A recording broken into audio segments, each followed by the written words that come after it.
Have you ever wondered, how do writers create characters that are so evil? You sit, watch, and think, how did he write such evil, devious, and hateful character that you just can't wait to die in a brutal way? The writer brings out your sadistic side. The character is written so well that you just can't help but want him dead and out of the picture. Such characters like Scar from Lion King, Michael Myers, and even characters like the Joker. Well, there are two major ways that are commonly used. Both are the same thing but completely different in their core.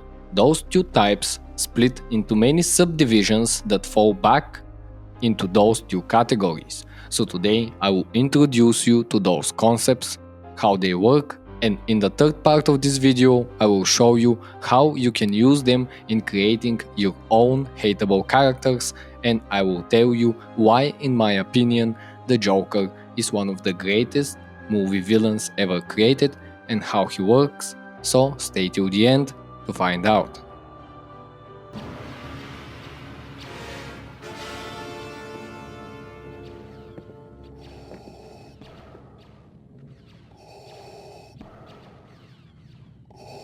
The first one, let's call him the Missionary. He is the main villain, the big bad boss, the most powerful character.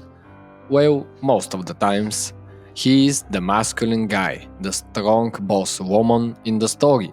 To bring this home, think of characters like Bane from Batman, Thanos from Marvel, and so on.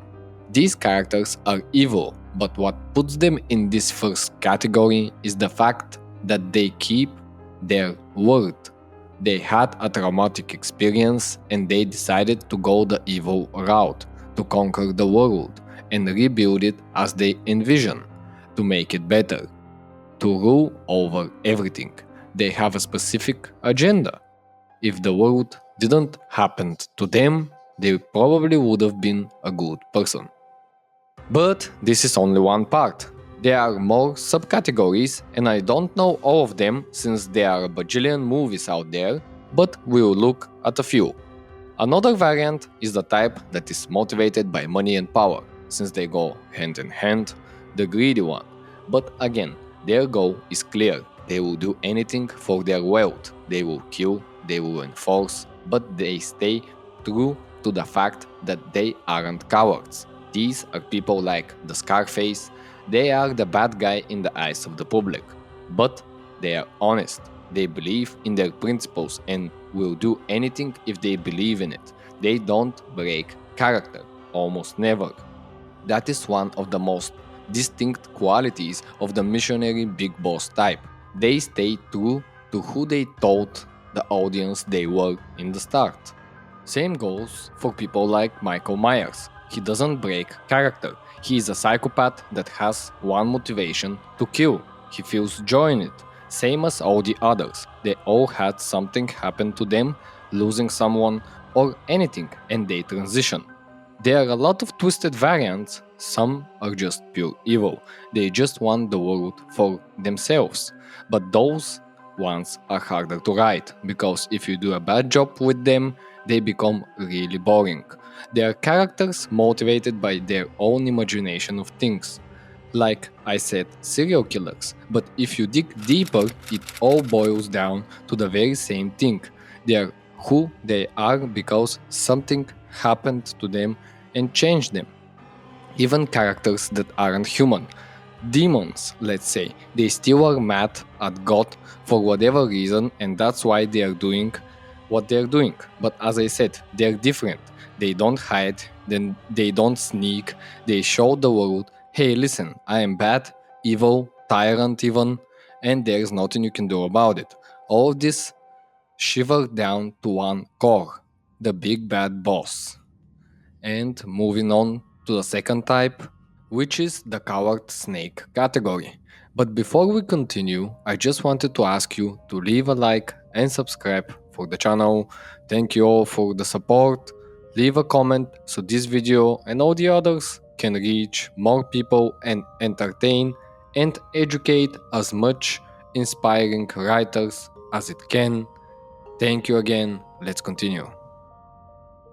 This category is interesting because almost all of the characters from movies and series, like Joffrey, like Loki, all of those characters that we just can't stand and we just want them to die, are falling in some aspect of this category, if not completely. So you see, this category is the same in the sense that they had trauma, or they were deprived of something, or they are just evil and get joy in killing or belittling others, or they are psychopaths and love watching others suffer. But here is the big difference. They are cowards. And not only that, they are your ordinary neighbor. What I mean by that is that they are living among us.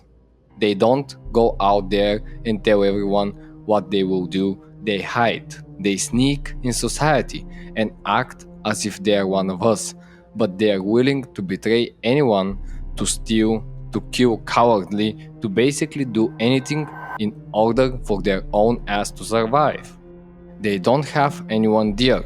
Their one and only thing that they care about is themselves. They are selfish beyond recognition. Don't get me wrong, there are characters that fall into this category who aren't typical. They might be in higher positions to be known by everyone, but what they don't want you to know is their cowardly plan. To make sure they have manipulated everyone and everything to go as they wish. They don't care if they have to pretend to be someone else or to betray the person that helped them. They will do anything. The difference from the big boss is the fact that they do break character by not breaking character. What I mean is they're like chameleons. They will adapt and change in order to get what they want. Different from the opposite side, the big boss, that stays true to their beliefs until they either get profound revelation and change for good, or they die. So this is the moment you all have been waiting for. How do you create an evil character? Well, you choose one of the categories, then you adapt him based on your storyline. You either make him the big threat that is the main dilemma in the entire movie, the one that challenges the heroes, the one that has the most well-planned strategy. How do we make him evil? Well, we make him evil by making his presence stand out, like Michael Myers or Darth Vader. You make him be so overwhelming that when the viewer sees him, they know that whatever he has decided to do, the job will be done. He is relentless, he is determined, he is dedicated. All of these combined with his evil characteristics make an amazing evil big boss character. On the other hand, if you want to create the coward snake, he must be devious. He is the one that betrays the hero, the one that sneaks in the hero's group and acts as if he is helping them. And only the audience knows that, and they are screaming that behind the screen for the heroes to wake up and see under the skin. He is impudent. He always finds the worst moment to show his true nature and fucked everything. Right in the worst moment, when one step is what separates victory from disaster, he is right there to ruin everything for everyone. He will close the door in front of someone and leave them to die. He will switch sides just so he gets away. He will bully others when he is accidentally put in a position of power. He is the embodiment of your regular Karen, but amplified, or the impudent, spoiled kid in the movies that will push someone just because of their own insecurities, so they can look better in the eyes of others. But if they have to look bad in their eyes as well in order to survive, they won't hesitate. The last type is something in the mix of both. It has some of the qualities of both, and that is exactly the Joker himself. That's why he is one of the greatest villains ever created.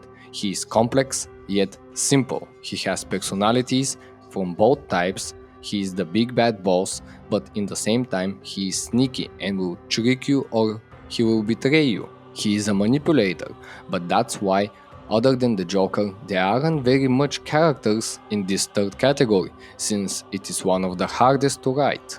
But if you want me, I will make a separate video on how exactly the Joker works and how to write such characters, so let me know down in the comments if you would like something like that.